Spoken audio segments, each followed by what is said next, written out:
ganda niya. Tapos ang bango.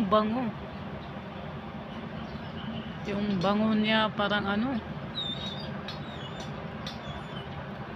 yung parang ano ba, yung pabango talaga ba. Tapos yung puno niya ay maliliit lang. Yung dahon niya maliliit. Tapos yung bulaklak niya ay malaki. Malaki ito.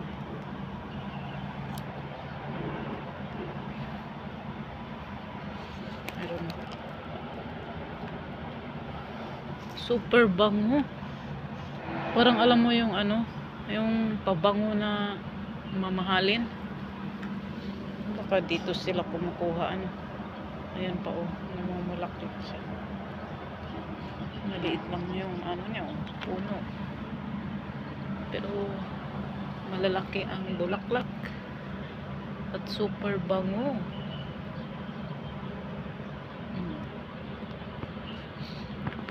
Gusto ko yung amoy niya.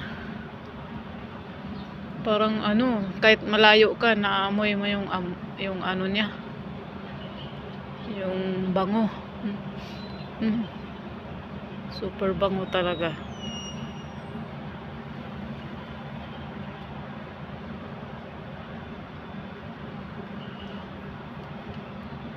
May ano na siya oh, may ay akala ko namatay ito. Tapos tumubo naman. Tapos ayun, mayroon pang ano pala siya, parang magsanga sa ilalim.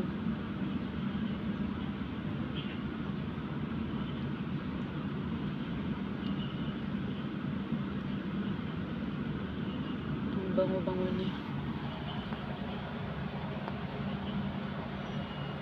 Parang ano, masarap ang bango niya. Super bango. Doon din yung kulay puti din na ano, pero iba rin yun. Kulay puti rin yung binidyohan ko. Una, iba din yun. Ibang klaseng bulaklak, mabango rin siya.